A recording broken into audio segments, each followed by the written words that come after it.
Master, mayang hapon. Magandang hapon, Master. May hapon po. Master Sergeant Abito. Background lang, Master, no, nung alala ko pa noon, Master, ba, nung striker ako ng first company noon. Di ba, doon kayo nag-ooperate noon sa Zamboanga Peninsula. Oo. Tapos, doon ko na, ano ba sir ba, yung, siyempre, nung striker ako noon, sama-sama ako doon sa field, sa operation ninyo.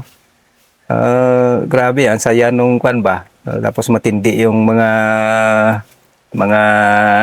lakad nyo noon. Tapos, nung nung nagsundalo na ako, wala ka na pala doon, na-assign ka na-relieve ka na doon sa first company, lumipat ka na ng sixth company ka na. Oo. Tapos doon, so yung mga araw na yon na talagang, kasi hindi natin makalimutan yung mga Mga araw. enjoyment. Although na ako noon, striker pa ako noon sama-sama. Tapos yung CEO noon, si Din Captain Subiana, nung CEO ninyo noon. Tapos nalipat ka ng sixth company. Tapos, hanggang nagsama ulit tayo. Nung nasa first company na rin ako, nagsama ulit tayo dito Central Mindanao na. Dito na sa... Hanggang nag-retire ngayon, nakita na ikaw na rin yung Oo. Salamat. Ngayon, ito, ako na yung, ako na rin yung mag-interview sa'yo ngayon. So, pag-usapan natin yung mga yung mga napagdaanan mo. Kasi, mag-umpisa tayo doon, Master, sa yung sinabi mo na, di ba yung sinabi mo sa akin na yung malapit na kayo mag-graduate nung nag-trainee kayo noon. Tapos nung hindi nyo alam na dinala kayo, sinakay kayo sa 6x na dinala kayo doon, yung pala, encounter site. Ano bang kanon mo, sir? Ano bang background doon? Pwede mo bang sabihin anong kanon? Ang unang-una doon, kaya kwan, ay kasi maliit pa ako noon.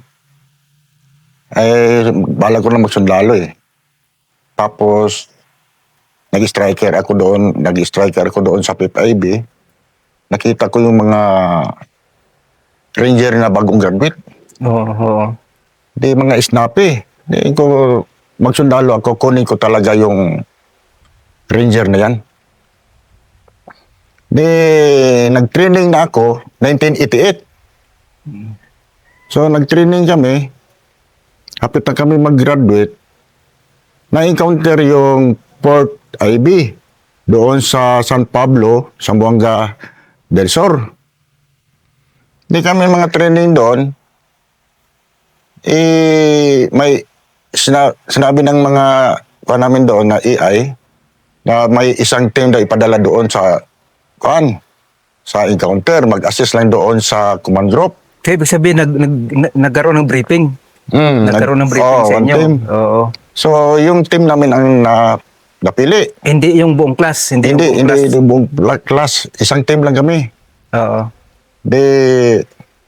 Pagdating, sinakay na kami sa sa 6x, papunta San Pablo. Puto ka na. Pero yung training nyo, patapos na ba or ano? Or hanggang saan na yung training nyo? Mga 2 buwan pa lang kami sa training. 2 months pa lang? Oo, 2 months pa lang. Hindi pa kami graduate ng training sa CS namin. Oo. Pagdating namin doon, kala namin mag-assist lang kami doon sa command group kasi kulang na yung tao. Nag-order man yung official doon na yung mga training sakay doon sa EPC. Para assault doon sa kalaban. Kami naman, yung dala namin, isang magasin lang. Pinahiram na lang kami doon sa ibang sundalo doon ng magasin. Sakay kami doon sa EPC. Wala kaming kaalam-alam pa doon kasi bago pa trainee pa lang eh. O nga. So, nung sinabihan kayo na ipadala doon sa frontline, anong feeling nyo? Anong naramdaman nyo? Parang natakot kami kasi gira yan eh. Oo, gira yan eh. Kung Port IB daw, sabi daw ang kalaban nila, mailip. So, pero doon doon, nung sinabi sa inyo, na-brief ba kayo kung ilan yung kalaban? Wala. Basta kay emergency na yun. O, pag sabi na isang team sakay sa 6x, papunta doon, kayo mag-assist lang doon sa command group, sa Port IB.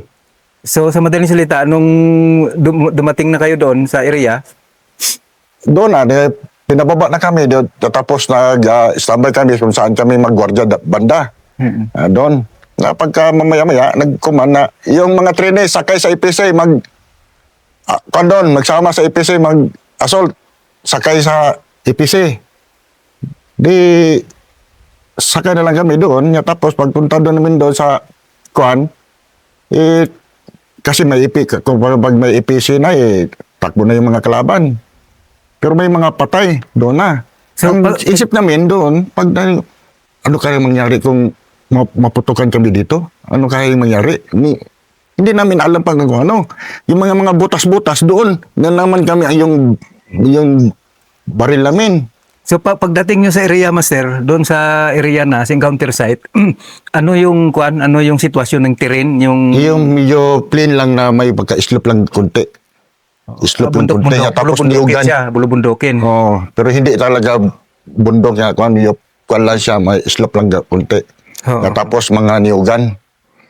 Sige, may mga tanim yung mga mais eh. Oh, tapos Master, pag nung doon na kayo na nakita nyo na yung terrain, ano yung nakita nyo yung sitwasyon? Kasi siyempre obserbahan nyo, ano yung sitwasyon doon na kuan? Anong na-observe nyo sa sitwasyon? Anong Mga nakakuan doon, yung kasi tabi ng dagat yun eh. Yung sa unahan pa tabi ng dagat. Tapos yung mga kalaban, pawidro na doon sa may dagat. Doon sila kasi may mga bangka sila doon eh. Nakita mo yung mga... Pero walang mga bahay-bahay, kunti lang mga bahay doon. Ang yun na encounter site. Pero nung dumating kayo, may resistance pa, may putukan pa. Oh, may putukan pa. Grabe pang putok. May patay na sa Port IB. Isang korporal. Tapos bakbakanan, bakbak sila. Kami, saka na kami sa EPC. Pag akyat ng EPC kunti doon sa kalaban, nag-withdraw na yung mga kalaban. Doon na sa may tabi sila ng dagat. So kayo naman, pag hindi na kayo lumabas ng EPC, Hindi doon na na. kayo. Sa loob lang kayo. Oo, sa loob lang kami. Kasi may padaga Port IB man doon naka-standby din. Oo. Nga nakipagpukpukan. Kami lang sa EPC, isa lang EPC ang nag-assault doon. Yung nagtulong sa naka-ground ng mga sundalo na nagpukpukan. Na alalay kami sa taga Port IB nga nagpukpukan. Tapos sa assault, sumusunod na rin ang mga nasa ground nga mga sundalo. So matandaan mo kung mga ilang oras yung kuan nyo, yung pukpukan na nung mula nung Isang oras. nung pagdating nyo. Oo, isang oras kasi nag-clearing. Pag i-withdraw na nila, nag-clearing na kami. Tapos yung mga wounded ng mga Port IB, recover na rin. At saka doon, pag mag-clearing, balik na kami sa command group. Pag balik naman doon, pagka bukasan, kasi wala naman, balik na kami sa kampo, sa training camp. Sikat-sikat kami doon sa mga kabats namin ng mga trainee. Kami lang ang first unang na-encounter isang team. Isang team. Oo, Ano feeling mo, Master, parang nung doon na kayo sa encounter site na pukpukan na talaga kasi malakas yung putok nung resistance nung tangke. Malakas kayo sa loob, siyempre parang nauuga kayo doon sa loob kinakabahan kami. Kaba na may kung ano mangyari daw. Hindi namin kung ano talaga yung kung ano mangyari sa amin. Baka ito na rin katapusan natin. Pero kung talaga ito. First time talaga ito eh. Grabe ang pukuan. May patay na eh. May patay na sa mga Port IB. At saka sa kalaban, mayroon patay. Tapos assault pa kami doon sa EPC. Pero yung team ninyo, may opisyal na sumama. Wala. Enlisted lang. At saka yung organic ng EPC. Yun lang ang kuan namin. Yung gunner at saka driver. Yun lang. At saka kami na trainee. Ang kasama doon. Untung-untungan pa kami doon sa loob ng EPC. Kasi marami kami doon training. Oo. So, anong kwan mo doon? Anong experience mo doon na masabi mo na kasi first time mong na-encounter sa ganun na training ka Nakuan ko pala. doon, basta kaya ang pagkakuan ko doon, ko, baka lulusot dito ang bala yung sa EPC, kaya yung baka lulusot ang bala ng EPC dito sa butas. Oo. Kung baka dito magdaan. Gumang ganon rin ako, hindi lang ako magpabantay sa doon sa may butas may talaga butas. ng EPC. Baka doon pumasok yung bala. Mm. Kabahan ka bata ka pa eh. Edad ko noon, 18 pa eh. Kabahan talaga, first time. Sabi ko, ito na siguro. Baka hindi na ako mabuhay dito kung ano. First time ko talaga, grabe pupukan. Oo. Ito na. So, wala namang nangyari sa amin. Kabalik man kami na clear. Doon na. First time, okay talaga yung parang kaba na masaya ba nga, kaba nga. Hindi mo ma-express. Oo, hindi kung ma-explain paano. kasi Oo. nakuan ka nga, encounter yung palang encounter. Na hindi ko pa na subukan yung ganun. Tapos, next naman, Yung sunod na pangalawang encounter mo, Master, na after nung, di ba, nag-graduate na kayo, na-assign ka na sa, pag-graduate ko sa CS, nag-stroke kami doon sa sa Aurora, sa Zamboanga del Sur pa rin. Nag-test mission kami sa stroke namin doon sa Tagitik. Kasi yung mission namin, yung Corazon Baliling. Kasi yung Corazon Baliling noon, small time pa yan noon. 89. Small time pa yan sila. kasi nung araw, nung 80s, yung mga stroke, may test mission. Mayroon. May test Mayroon mission. test mission. Mm. So yung test mission namin, kasi nandun daw diyan daw sa Tagitek, yung mga pagatpatan, diyan daw sila standby. So yun ang mission namin na encounter namin. May mga malalim pang tubig. May mga postman, pero walang tao. At na-recover lang namin doon mga magasin. So, pero doon sa nung nagkaroon kayo ng briefing,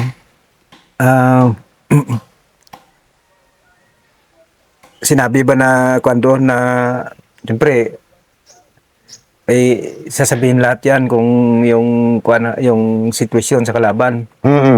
So, nung dumating kayo doon, Master, ano yung sitwasyon ng terrain doon sa area na... Yung dike ng Pispan. Yung dike ng Pispan, yung daanan namin, tapos mga kahoy na pagatpatan, at yung tubig, malalim yung tubig sa dagat. Tubig dagat. Kasi tabi ng dagat yung Tagitek eh. So, bali yun yung sipaws nila. Parang sipaws nila yung area doon. Oo, may mga So, mga ilan daw according sa... mga konti lang, siguro nasa mga 20 ang nasa briefing ng mga 20 lang. Pero hindi sila mag-stay put doon. Lang ba? Yung minsan na... temporary. temporary lang nila. Pero hindi sila ilang doon. Oo. Kasi yun ang nila. So, ibig sabihin, na negative yung niya doon? Negative ang namin doon, encounter. Tapos naman kami doon sa... Kung di naman itong test mission namin, wala kami naka-encounter. So, yan lang ang namin. Nakakargabi lang kami doon. Magasin lang yun. Walang kasi small time pa yung eh. Pero itong Baliling yun, hindi pa sila yung lang. Nagpunta ng mga Luzon. Next naman, yung nasayin ako ng PIB. Nasayin ako 1989 February. Nasayin kami ng PIB, tapos na-dispatch kami bawat kumpanya sa Bravo Company. Oo. Dito, Anong ranko mo na noon? private pa lang. Private ka pa rin noon? Private pa lang. Nasayin ako sa Bravo Company, tapos nag-operation kami doon sa Pulang Yuta.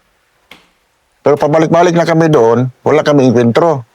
Yun ang nagkataon nga na pag-operasyon namin, nagtaka kami sa lugar sa Pulang Yuta, may bahay pero walang tao. Parang walang indikasyon ng Oh, kalaban. wala indikasyon. At saka may nakita kami sa unahan na nakakakabayo. Oo. Oh, iba naglalakad. Di, taka kami nga, bakit may tao niya? Tapos ang bahay walang tao. Oh, Oo. nakakabayo. Di diretso lang. Ano ang kwan doon, Master? Ano ang terrain sa area? Hindi masyadong na bundok. Yung plain lang. Rolling. Oo. Ganon. May bundok konti. Hmm. Tapos plain naman. Then, Okay naman ang kwan. Dahil hindi man maingon mataas yung bundok. Tama-tama lang. Medyo pa slope. Ganun lang naman. Hindi rin na matarik na mga bundok. Maya-maya, putukan na. Di kami, occupy namin yung medyo taas-taas na, medyo High ground. bundok na medyo matataas kundi sa amin, kaya dito kami slope eh. oo. Occupy namin, putukan na. Di sige nagputok, yung official namin, na CO namin, tumakbo rin doon sa taas ng bundok. Doon siya rin sa ganda kadapa niya. Dito kami sa likod niya, na medyo may slope. Sabi ng team leader ko, Sir, huwag ka dyan kasi matamaan ka at sa puncher, wala kang cover dyan. So, yung nakapukpok, yung leading Leading team. Oo. Oo. Nagmaneuver kayo sa high Maneuver ground. kami para nga makuha namin yung maliit na high ground Oo. para may laban. At saka nakita rin namin yung snipe kami sa laban dito, ini-snipe rin namin ng importin. Pero sa observe nyo, marami ang kalaban, marami din. Marami. Ano yung nakukonfront nyo, Master? NPA. Kasi NPA area yun eh. Tapos pagka kwan doon, yung CEO namin, tumakbo dito sa amin. Doon lang ako sa baba. Pero ang mapa ko naiwan. Sabi ng team leader ko, Abito, kunin mo yung mapa. Pero yung bala, May kwan na rin doon sa inyo, may resistance na rin. wala pa. Hindi yung sa kalaban, may dumarating yung, may marinig kayong bala na Oo. mahaging doon sa inyo. Mayroon ng kwan. Yeah. Sabi ng team leader, kunin ng mapa. Sabi ko, sige, wala tayong magawa eh. Basta ganun. Nautos sa ating na team leader.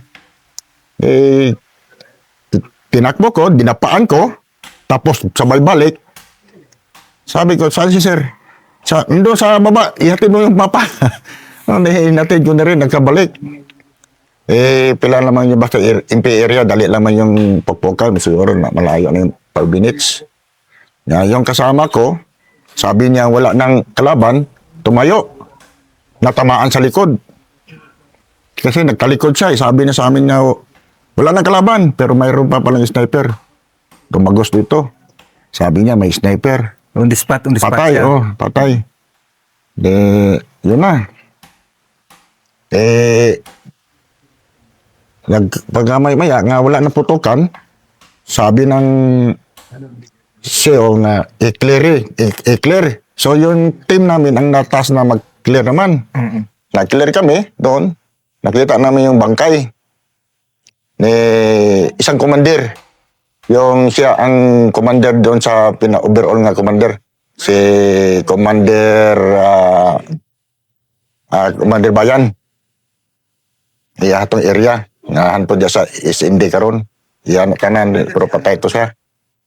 So nakuha namin yung award noon, pero yung pagbukas namin sa pack niya may mga pira 8,000. 8,000 noon 1989, malaki na yun eh. Pero yung nakakuha ng baril ni Commander Bayan, yung sila Bukol, nakakuha doon. So, at saka si Austria. So, na-neutralize nyo ang kwan, na-neutralize nyo ang kalaban. Ang kalaban. Mata sila. Withdraw sila doon sa papuntang tukuran. Napag-clearing namin, doon ang nag-dis company ang kumpanya namin sa Barabog Company. Kinakuha namin yung ng First Division. Oo. Sa buong First Division. Pagkuha naman, pagka 1992, Siyempre, 89 na, kuhan yun, Kudita. Oo. Na-dissolve ang Ranger. Mm. Yan, nabalik 1991. Nag-operasyon kami, nag-message man kung sino magpasign sa Episarar. FSRR. Nag-volunteer ka. So, nag-volunteer ko, ito na, kunin ko talaga yung Ranger. Kasi doon sa IB, sa unit na sa IB, kung wala kang one term, hindi ka Ranger. Mabuti lang kung malakas ka sa official, pwede ka ipadala.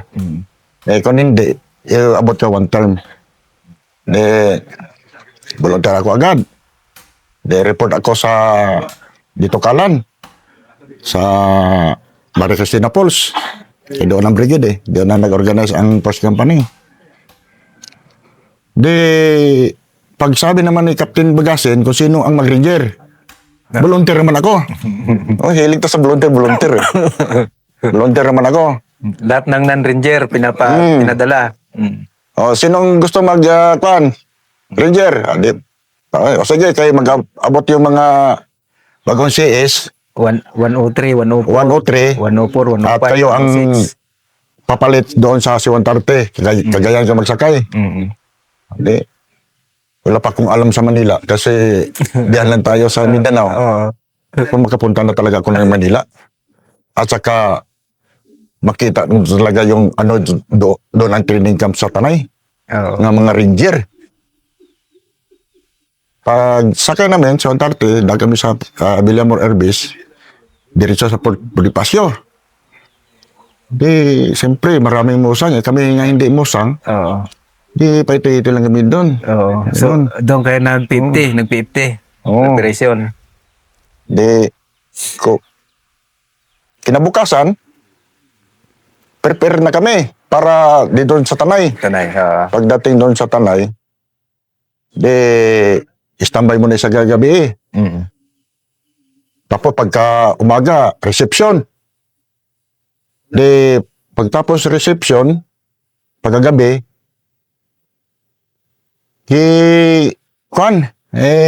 permission. Nagkamali yung yung official namin command. Si Lieutenant Aguilar. Sinunto karon ni Captain Levitan. Yung kaputan ni Nant, hindi talaga ito Ranger. Pati officer, sinuntok.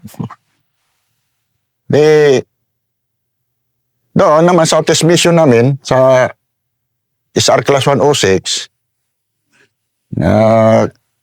kasi nartiw ako doon sa sa class na 104 na-represent ko sa 106. Kasi 105 dito sa Cagayan. Cagayan. Saan kayo nag-test mission, Master? Sa Kalinga pa yaw. Kalinga pa rin. So, ang situation doon, ang terrain doon, puro bundok. Puro bundok. Tapos, ang kuha namin doon, isang gridge line lang. Matindi daw ng mga kalaban kasi matatapang yung kalaban doon ay MPA pa rin. Yung isang gridge line, kasi bangin dito, matarik pa. Doon pa rin ba yung encounter, yung test mission nyo sa area ng 103? Doon pa rin ba? Doon pa rin. Doon kami nakapukpukan sa Pugin. Sa Pugin pa rin. Tapos, ang sitwasyon doon sa daan, may mga bobby trap sila nga pag apak mo, hindi yan puputok. Pag bitaw sa paa mo, puputok. Yung maliit lang nga mga landmines. Landmines, tapos may mga trap sila doon na lagyan nila ng layat ng mga dahon. Tapos sa ilalim, may mga soyak na matutulis ng mga kawayan. Tapos, doon 5 minutes na lang. kita. Hindi. Ya, Magka-count yan. makon ka doon, apakan mo, talaga matusok ka talaga. Tapos, may daan doon na pag masagi mo yung isang kahoy doon, yung suyak papunta sa dibdib mo. Yung mga style doon. Parang Vietnam ba? Ng mga gawa nila. Delikado kung kaya lang apak namin, may dandahan lang talaga hanggang makarating doon sa Sa objective, objective. nyo. Tapos pagdating naman doon sa Pugin, may nakita kami doon na kubo. Maliit na kubo. Walang tao. Kala namin walang tao, pero may nakita kami doon ng isang sako na napuno sa kwan. Napuno sa mga landmines, mga kwan, wire, dami pa. Maya-maya, may narinig kami na kwan ng mga tao na nagkikwento. Galing sila sa baba. Tapos paakyat. Nakita namin doon. Yung team leader ko, si Lieutenant Leonida, sabi niya, standby tayo kasi leading yung team namin eh. Nakita namin na ang unang aso. Sumunod yung tao. Mga isang tao. Sabi ni Lida, ang unang ipaputok, ang 60. Pinuputokan na yan ang 60 pagdating doon. Yun na yung indikasyon na nakita nyo. Oo, nakita na talaga. Kasi Pero binalatan na 60. armado, master. Oo, armado. Tao. Kasi hindi man iputokan kung So, wala hindi kami. hindi kayo na-compromise. Hindi kami. Kasi akala lang wala kami doon. Kasi nakaupo lang kami doon eh. Nag-observe ba. Kasi may nakita kami nga mga landmine doon sa sako eh. Indikasyon na yun. Narinig namin kwento nila na naglalakad papunta doon sa amin. Nabangan na namin doon. Pag pasok na sa sila. So, naka-skirmish na kayo sa area. Isang ridge line lang. Nakakuha na kami doon. Ilang team kayong nagkakandak ng ambush, master? Mga kuhan kami, kuhan kami. Ano bang yung deployment nyo? Platoon? Balik, Seksyon? hati kami sa 137. Hinati kami. Balis... Yung movement nyo by seksyon? Dali. Buo kami. Platoon? Buo. Platoon? By platoon. Tapos, binagrakan namin. Tumba. Kahit na tumba, na yung mga kasama nila, nirecover pa nila pababa. Marami pala, marami. Nirecover pa nila. Sigaw sila, puwakin na kayo mga sundalo. Sige, paputok. Pero naiwan na yung baril. Pero yung body count nila, di nalalagay nila.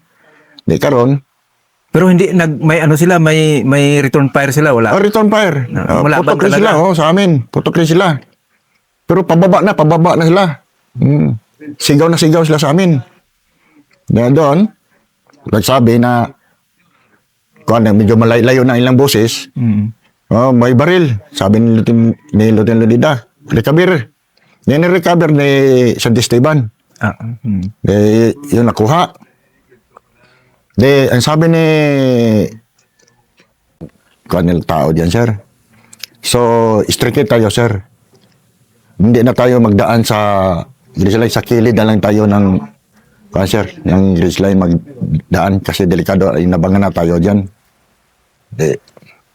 Bob kami. Kasi ang order sa amin sa baba na kayo. Kasi may recover na. Naka-recover man doon isa ka namin. May isa ka grupo namin doon sa kabila. Naka-recover doon. 3 armas. Encounter din sila doon? Encounter din sila. Tapos, paglakad namin, nag-iyakan na doon sa parang barangay yata yun, sa baba. Narinig namin, nag-iyakan na, dami. Nagpalutok pa sila doon. Tapos, habang nagkuhan kami, sinusundan pala kami ng kalaban, pinuputukan. Ang sabi namin, iwanan natin ng granada, talian natin yung pin, tapos ilagay sa damuhan, at saka dito para mga 3 granada, mga distansya lang, mga 30 meters, lagay naman kami, 3 granada. Nag-counter din kayo ng booby trap? Oo. Nag-counter din kayo? Pero continue pa nilakad namin. Putok yung isang granada. Sigaw na, puki na yung sundalo, paputok naman sila. Patsamba na lang yun kung saan sila sa amin. pumutok yung dalawa, isa na ang ikalawang granada. Doon, hindi na sila nakasunod. Medyo madilim na. Medyo may asang, hindi na kami makita kung may sniper eh. Kasi medyo madilim na eh. Mhm. Dito kami sa may tuktok. Doon kami nag-harboring. Nagtulog kami doon. Tapos pagka umaga, mob kami. Pero sa kuan nyo, master, sa ano mo, sa analyze nyo, mga ilan yung kalaban ninyo? Marami. Alam mo, mga siguro nasa mga 50 yun. Yung kalaban nyo? Oo. Kasi parang isang barangay yun eh. Nandun sa lalim. Tsaka mahirap talaga yung kuan doon. Kasi no? ang style nila doon, snipe, kada bundok, may pwesto na. Kung, Kaya alam naman nilang sundalo sa high ground talaga magpunta. at saka kung frontal man sila, lalaban talaga sila, mabilis lang. Mabilis lang. Hindi sila magtagal. Tapos ang style nila, snipe na lang. Tagdalawang tao lang. Kasi alam nila yung terrain. Oh, alam nilang train. Kanila yung lugar. Kaya hindi na kami dumaan sa kwan. Sa kilid na naman kami ng kwan. Naggumawa kayo sarili yung daan. Oo, talaga. gawa kami ng sarili namin daan kasi kung magdaan pa kami doon sa kwan, abangan lang kami ay 2 tao tapos takbo naman niya sila. So wala doon sa encounter nyo, wala kayong kaswalte, walang nawunded, walang May nawandid kami, isa lang. Yung naigo lang sa pag-apak sa asuyak, landmine. landmine. Oo, yung pumutok. Pero kundi man kan, may no lang man. Minor lang. Oo, kasi maliit man, parang tinapa lang yung mga press release mga yung ginagawa nila, yung mga improvised landmine nila. So pagkatapos ng master, yung test mission nyo, tapos na, suspended na. No, suspended. Ganito kung nabangirin. Pero